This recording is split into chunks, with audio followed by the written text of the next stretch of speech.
Hello everybody, my name is Tim Gable and welcome back to my channel. Today we'll talk about Elfshark finally, because why not? And there's nothing wrong with today's episode. It's just very normal episode, nothing different or anything. Everything's fine. And this is actually a legit episode of Elfshark, I'd like to mention. And everything I said will be legit. I mean it. So basically, the story is that Frolic, a unknown boy, adventures away from home for his father because he's not a person. And on his adventure away from home, he meets a couple of people. He meets many different people, ranging from Kotari, which is my own people, to elves, to gnomes, and humans. And they adventure together as good. And last we left off with them, just heading off to the Elven Ball, because that was the role to them. And so we cut to our heroes. Very, very interesting.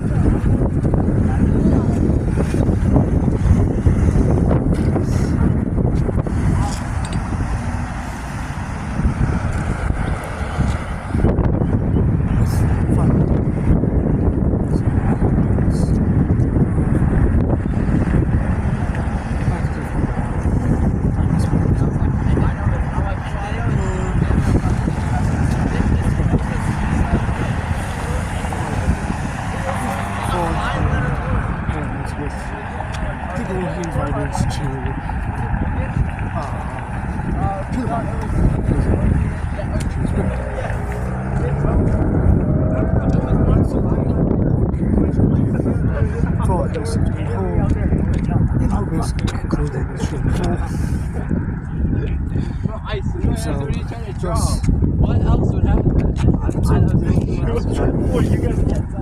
Yes! Bro, no, because you're not supposed to put the words.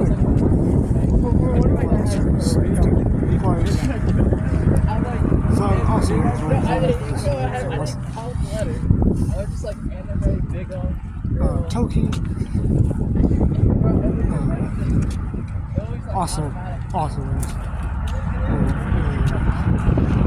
He's just wrong and Scar is wearing a cloak. And I'll probably mount the gate with a god who is very blind. Not blind, but like his hair is covering his eyes. Stops them. And no invitation, no pass. And Frog shows them, Frog's like, we have an invitation right here. And shows him it. He's like, alright, seems to be in order. You guys should go in. And he sends them in. With Frog's their date, making a joke about how she won't bite him because she has no reason to. And they continue on. Then Scar and Toki start to argue with each other because it seems that Toki is only wanting to it seems Toki only wants to see Scar's friends. And Toki admits, he's like, yes, of course I do. Like, the only people I trust within this castle. And they continue arguing until Frolic, surprisingly, is actually the one to stand up. And be like, alright, stop it.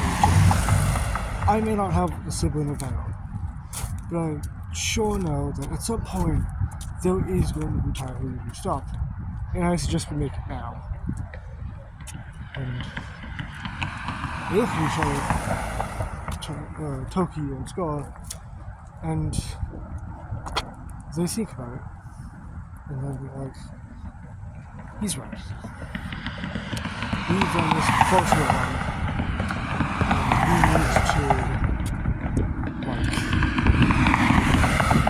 We need to come together and stop fighting each other.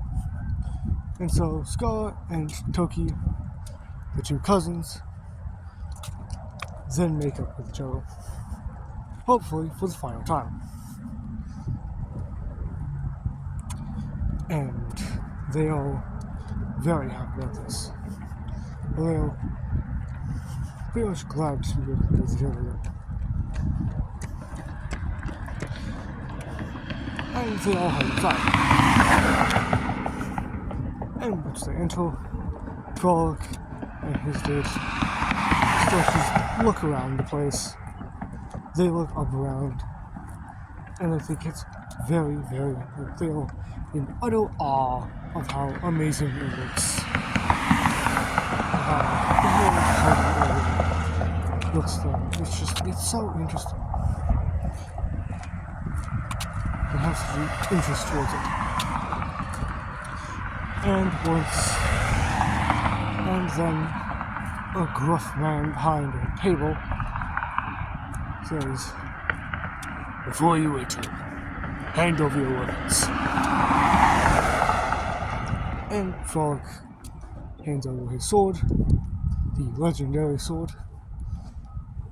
He hands it over so that, he doesn't have to cause trouble.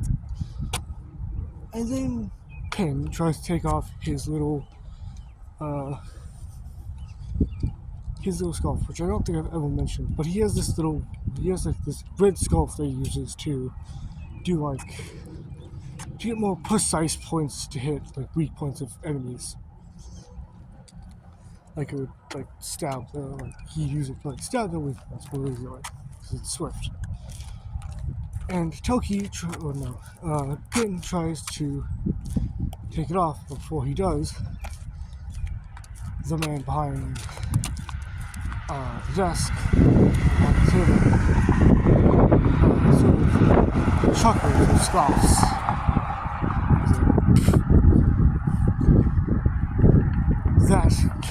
That's not very fair. Not at all.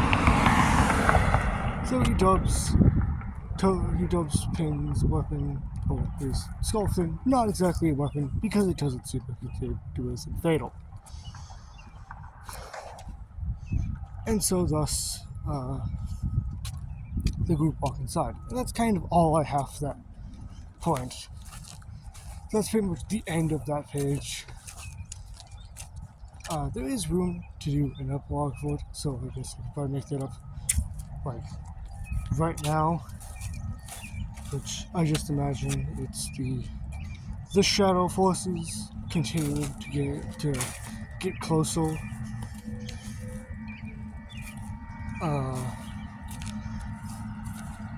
Perhaps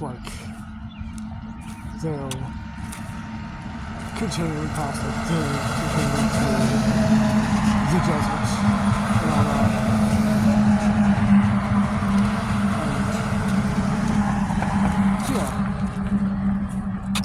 And, basically this page just means that we're nearing closer and closer to the end of Elf Tribe Book 3, and I'm actually pretty happy with that. Not because I hate series. In fact, these little ended part is actually one of my favorite things. The sort of where we are right now in the story is really, really is one of my favorite parts, because now it's really just me going off my own ideas Just because it knew some like the real good parts started to draw. Which I won't spoil, but you know, I'm getting close to that, and I'm really excited to do that. But yeah, I'm still struggling to figure out what Fox dates is. I love the character. I just don't know her name. And I'm really disappointed about that. Lydia, that's it. I'm sorry. I completely forgot her name because she was like. The thing is, like, I really liked it. The character was amazing. I drew the character and I was immediately like, oh, I really, really like this character now. It seems to be like an odd thing between creators of this series. Like, the original creator really liked Scar's, Banes, as in like O'Hare Banes, which was pretty funny. And I, for some reason, actually, I like a character that I think is actually nice. I think is pretty. Like, I really like a character that I made. And yeah, so who knows? Maybe if there's another person that plans to remake it, perhaps that will continue. And make an even funnier thing to follow up with. But, you know, besides that, there's still a lot to do before I try After I complete that, if I complete book 3, it's on to my own series, which means that Elf Tribe recently will be taking a deliciously long hiatus because I can.